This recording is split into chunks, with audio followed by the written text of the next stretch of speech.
سورہ قلم کی آیات پر بیان چل رہا تھا.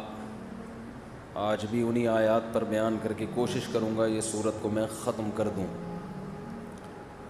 ختم کا معنی مکمل کر دوں. ہمارے ہاں الفاظوں کو پکڑنے والے بہت لوگ ہیں.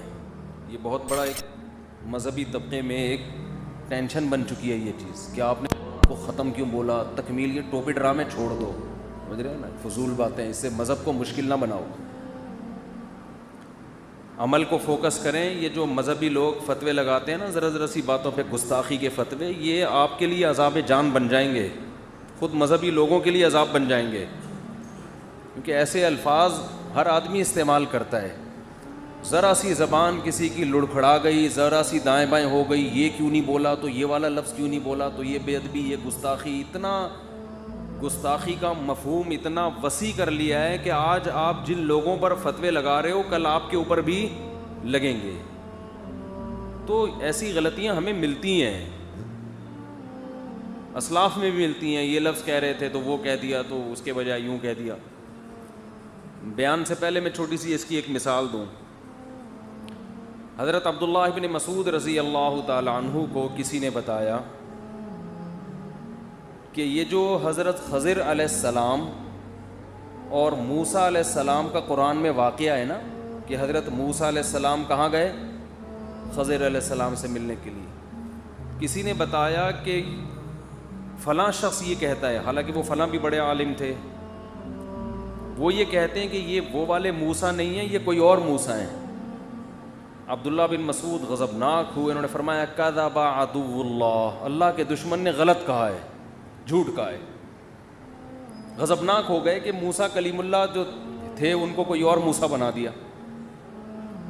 اب حضرت عبداللہ بن مسعود نے جن کے بارے میں کہا نا وہ بھی بڑے پہنچے ہوئے تھے. اب سوال پیدا تو ان کو اللہ کا دشمن کیوں کہہ دیا. اللہ کا دشمن تو کیا ہوتا ہے, کافر ہوتا ہے. کذبہ کا معنی جھوٹ, جبکہ وہ ثقہ ہیں, نہ وہ اللہ کے دشمن ہیں بلکہ وہ تو مسلمان ہیں, اور ساری امت کا عقیدہ ہے کہ وہ کیا ہیں, مسلمان بھی ہیں, نیک بھی ہیں.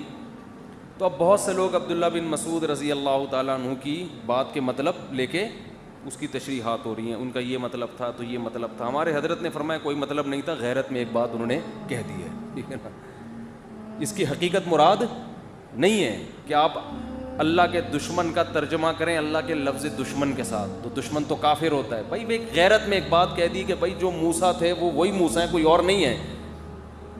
تو اب یہ نہیں کہ اس کو آپ اللہ کا دشمن کا مطلب وہ بالکل اس پہ وہی فٹ کریں. کہ بعض دفعہ انسان غضب کی کیفیات میں ہوتا ہے, تھوڑا سخت الفاظ استعمال کر لیتا ہے, آپ پکڑ کے بیٹھے ہوئے کہ اس کا یہ مطلب ہے. کوئی مطلب نہیں ہے. عبداللہ بن مسعود بھی ان کو مانتے تھے, نیک آدمی ہیں, بس ان کی بات کو سختی سے انہوں نے رد کر دیا. ہمارے دور میں اگر ایسا ہوتا ہم کہتے ہیں اس نے چونکہ فلاں کو اللہ کا دشمن کہا ہے. اب حدیثیں بھی کوٹ کرتے ہیں ہم, اللہ کا دشمن تو کافر ہوتا ہے. اور دوسری حدیث بخاری کی, جو بخاری یا مسلم کی حدیث نمبر, جو کسی مسلمان کو کافر کہے سامنے والا کافر نہ ہو تو یہ خود کیا ہو جاتا ہے, کافر. اب یہ بال کی کیا اتارنی جا رہی ہے, کھال. اور یہ فتنہ, حوالے ہوں گے, حدیثوں کے حوالے بھی مل جائیں گے. ہم نے علماء سے بارہا سنا ہے کہ علم کی ایک بات اگر آپ کے پاس ہے تو اس میں 99 گنا عقل زیادہ ہوگی, تو وہ علم آپ صحیح استعمال کرو گے. علم جتنا ہے عقل اتنی نہیں ہے, تو وہ علم آپ کو غلط گائیڈ کرے گا. سمجھ میں نہیں, ابھی بیان شروع نہیں ہوا ہے. یہ تو میں ویسے ہی, شروع میں سلاد رائتا بھی ہوتا ہے نا, کھانے سے پہلے کیا پیش کیا جاتا ہے, سیلڈ وغیرہ پیش کیا جاتا ہے, رائتا پیش کیا جاتا ہے, تھوڑا سا سوپ پیش کیا جاتا ہے. بڑی محفلوں میں یہ ہوتا ہے. تو ہم بھی بیان سے پہلے تھوڑا سیلڈ رائتا وغیرہ پیش کرتے ہیں. بعض جگہ یہ سیلڈ زیادہ ہوتا ہے, کھانا کم ہوتا ہے. ترکی میں پوری, جیسے ہم اپنے بکرے دمبے کے سامنے رکھتے ہیں نا گھاس پھوس, ترکی میں آپ ہوٹل میں جائیں گے ٹرے میں آپ کے سامنے ایسے ہی گھاس پھوس لا کے رکھ دیں گے. آدمی کہے گا میں کو بکرا ہوں, مجھے کیا کھلا رہے ہو. وہ کھاتے ہیں سیلڈ, بہت کھاتے ہیں. خیر, تو اس لیے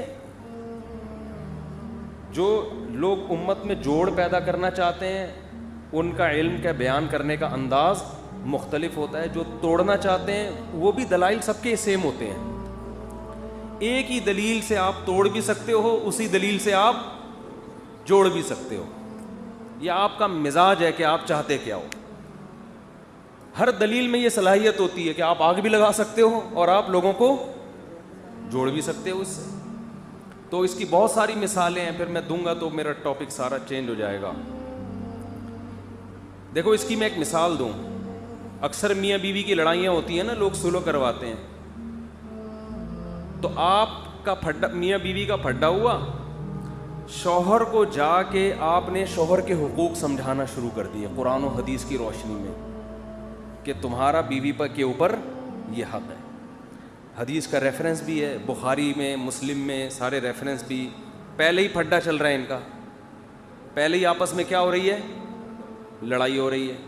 آپ نے ریفرنس دیا کہ تمہارا تو اتنا بڑا حق ہے کہ نبی نے فرمایا اگر عورت کو سجدے کی اجازت ہوتی تو حکم دیا جاتا کس کو سجدہ کرے, شوہر.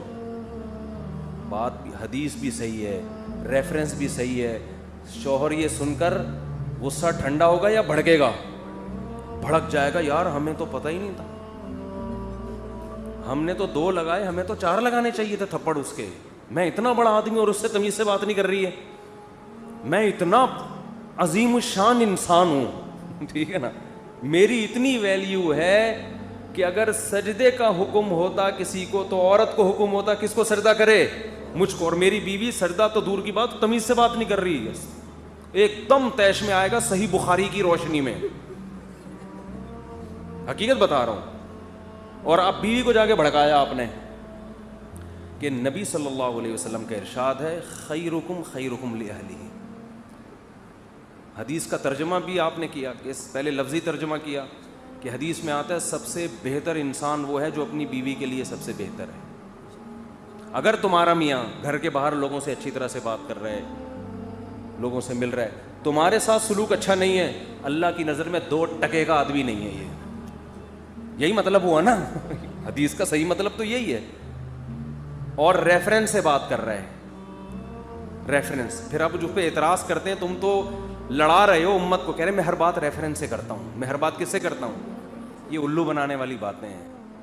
کون سا ریفرنس کس وقت پیش کرنا ہے, اس کے لیے کیا ہونی چاہیے, بصیرت. یہ ریفرنس یہاں پیش کرنے کا نہیں ہے,